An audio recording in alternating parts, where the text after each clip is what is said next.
I fell at 76. Avoid these 5 mistakes before it happens to you. Have you ever had one of those moments that changes your entire perspective in just a few seconds? I did. And let me tell you, it wasn't dramatic or loud.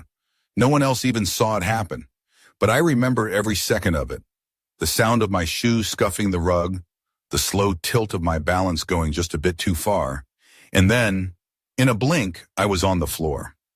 I was 76, and that fall changed everything. Now I didn't break a hip, thank goodness. But I did bruise my ribs, scrape my arm, and shook my confidence in a way I didn't expect. For weeks after, I walked a little slower, paid extra attention to every step, and started to wonder, how had it come to this? I had always been active. I took my walks, I cooked, I laughed with friends. But that one fall made me feel fragile, like something inside me had shifted. And the truth is, I'm not alone. Every year, millions of older adults experience a fall. Some are minor, others are devastating, but almost all of them have something in common. They could have been prevented. That's what I want to talk to you about today. If you've ever tripped over the corner of a rug or felt a little dizzy when getting out of bed, if you've ever noticed yourself gripping the handrail just a bit tighter than you used to, this conversation is for you. Because falling isn't just an accident, it's often a signal. A message from our body or environment telling us that something needs attention. And the good news? Once we know what to look for, we can take action. So today I want to share with you 5 common mistakes that lead to falls. Mistakes I've made myself. Some of them are surprisingly small, but they can make a big difference in how steady and safe you feel each day. And along the way, I'll share what helped me rebuild my confidence and stay upright. Let's start with something that might sound familiar. Thinking you're just fine. I used to laugh off little stumbles. I'm just tired, I'd say, or the floor must be uneven. But here's the thing, those little moments add up. I once tripped over the same corner of my hallway rug 3 times before I finally did something about it. And do you know what I told myself each time? That I was being clumsy, that I'd be more careful next time. What I should have asked was, why is this happening more often now? One of the biggest mistakes we make as we get older is brushing things off. We tell ourselves we're still as steady as ever. And maybe we are, but maybe we're not. Balance is one of those things that can slowly fade, like a dimmer switch turning down. And if we're not paying attention, we don't even notice the light changing until it's too late. So if you find yourself tripping more often, reaching for furniture while you walk, or avoiding stairs because they make you nervous, listen to that. It's not weakness. It's not failure. It's your body saying, hey, let's work on this. And that kind of awareness, that's strength. Now, the second mistake I made, and this one really snuck up on me, was wearing the wrong shoes. I loved my old slippers. They were cozy, soft, and easy to slip on. But you know what else they were? Slippery, worn down, no support at all. And that day I fell, guess what I was wearing? Those same slippers. We don't think much about footwear when we're at home, but home is actually where most falls happen. And the wrong shoes, slip-ons, backless slippers, even socks without grip, can turn a safe space into a danger zone. I realized I needed something with good traction, a sturdy sole, and a proper fit. Not orthopedic shoes that make you feel like you're in a hospital, but supportive shoes that help you feel grounded. And while we're talking about being grounded, let's not forget about the floor itself. Which brings me to the third mistake, one I'm honestly still embarrassed about. I had clutter, not a lot, but enough. That basket of magazines near the recliner, the extension cord snaking out from under the table, a stack of folded laundry that I never quite got around to putting away. None of these things seemed like a big deal until I found myself flat on the floor, tangled in one of them. We spend so much time in our homes that we sometimes stop seeing them clearly. But if you look at your living room, your hallway, your bathroom, are there things in the way? Loose rugs, low furniture, even small pets or their toys. It doesn't mean your home is a mess. It just means it might need a few small changes. I ended up buying a few inexpensive nightlights to plug into the hallway outlets, got a roll of non-slip rug tape from the hardware store, and started doing a little safety sweep each week. You'd be amazed at the difference that makes, not just physically, but mentally. It helped me feel in control again. Like I was reclaiming my space. And that, I think, is what this is really about. Falls can take something from us, not just balance, but our sense of safety, our confidence. But once we start making intentional choices, once we tune in instead of brushing things off, we begin to take that power back. It's not about living in fear. It's about living with awareness. And once you do that, once you decide to take even one step to protect yourself, you're already moving forward. One of the most surprising things I learned after my fall was how much my own habits were working against me without me even realizing it. And I wanted to talk about one of those habits now, something many of us do without thinking. I was skipping meals, not intentionally, it just kind of happened. I'd get caught up in my morning routine, maybe read the paper or start on a phone call, and before I knew it, it was lunchtime. Sometimes I wasn't even that hungry. I'd tell myself, I'll eat later. But here's what I didn't realize. Going too long without eating was making me lightheaded. I wasn't giving my body the fuel it needed to stay steady. One morning, I stood up a little too fast, and the whole room tilted. Just like that. No warning. I reached for the wall, caught myself, and thought, what was that? Later, I realized I hadn't eaten anything since dinner the night before. That's almost 14 hours with no food, and no water either. Low blood sugar and dehydration are two of the sneakiest causes of falls. They creep up on you. You might feel just a little fuzzy in the head, a little wobbly in the knees, but you write it off as being tired, or the weather, or just one of those days. Your body runs on fuel just like a car, and if we skip meals, forget to hydrate, or eat too little protein, our bodies don't have what they need to keep us balanced.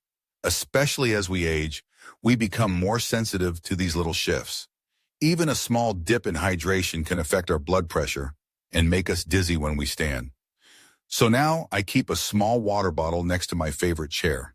I make sure I eat something with protein for breakfast, even if it's just a boiled egg or some peanut butter on toast. It's not about a strict diet, it's about giving your body what it needs to function safely. And while we're talking about habits, let's talk about another one that snuck up on me over time. Not moving enough. Now, don't get me wrong, I wasn't sitting on the couch all day watching TV. I'd get up and do the dishes. I'd shuffle around the house. But here's the truth. Walking to the kitchen doesn't count as real movement. It doesn't challenge your balance. It doesn't build your leg muscles or improve your reaction time. And after I fell, my physical therapist explained something that really stuck with me. She said, use it or lose it.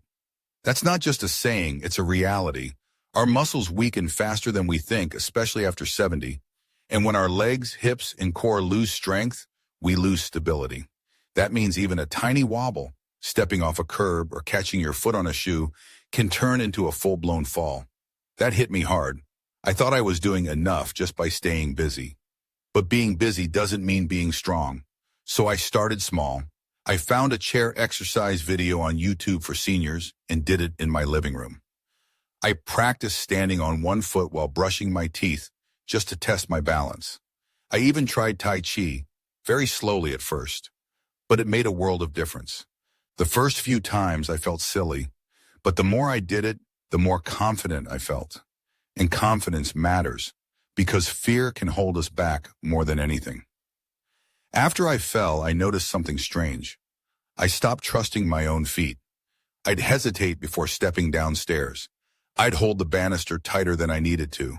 And that hesitation, that tiny delay, actually made me more likely to fall. Fear changes how we move. We stiffen up. We look down instead of forward. We second-guess ourselves, and the more we do that, the more out of sync we become with our own body. That's why movement, intentional, daily movement, isn't just about building strength. It's about building trust. Trust in your legs, your feet, your balance. And when that trust comes back, everything else starts to feel easier again. Now, the last mistake I want to talk about in this part is one that no one really warns us about, not speaking up. I didn't tell my daughter when I fell. Not at first. I didn't want to worry her. I told myself, it's not a big deal. I'm fine. Just a bruise, Grady. But the truth is I was scared and a little embarrassed too. I thought, what if she thinks I can't live alone anymore? I didn't want it to lose my independence. I didn't want people to look at me differently, so I kept it to myself. But staying silent only kept me vulnerable. The fall didn't go away just because I didn't talk about it. If anything, it isolated me. Eventually, I brought it up, not in a dramatic way, just as part of a conversation. And do you know what happened? My daughter didn't freak out. She didn't rush in with bubble wrap and a nurse. She listened, she cared, and she helped. Sometimes we think asking for help is a weakness, but what I've learned is that talking about it is a strength. It opens the door to solutions. Maybe that's a handrail in the shower, or a balance class at the local center, or just someone to check in once a day. It doesn't mean giving up independence. It means building a safety net around that independence so we can keep it longer. And let me say this clearly. Falling once doesn't make you fragile, but ignoring the signs, that's what puts you at risk. If you've had a close call or even a real fall, don't carry that alone. Share it, use it. Let it be the reason you make changes, not the reason you pull back from life. Because every step we take to protect ourselves, every glass of water, every stretch, every conversation, is a step toward freedom. Real, confident, lasting freedom. Looking back, I wish I'd known how much a single fall could shake up my sense of security. I thought it was just a bruise, just a moment, but it changed how I saw myself. And the hardest part? It made me realize that aging isn't always about the big changes, it's about the little things we stop noticing. The last mistake I want to share is one I didn't expect, and maybe you've made it too. I stopped checking in with my vision. I'd had the same pair of glasses for years. They seemed fine. I could still read the labels on soup cans and see the TV screen without squinting. So I thought I was all set. But one day I was walking down my hallway and I didn't notice that my cat had curled up on the floor near the rug. I didn't see her until my foot was nearly on her. I jerked to the side and ended up stumbling, thankfully not falling this time, but close enough to make my heart race. That's when it hit me. My eyesight wasn't as reliable as I thought.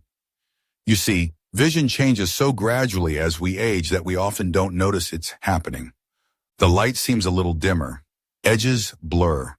Depth perception isn't quite as sharp.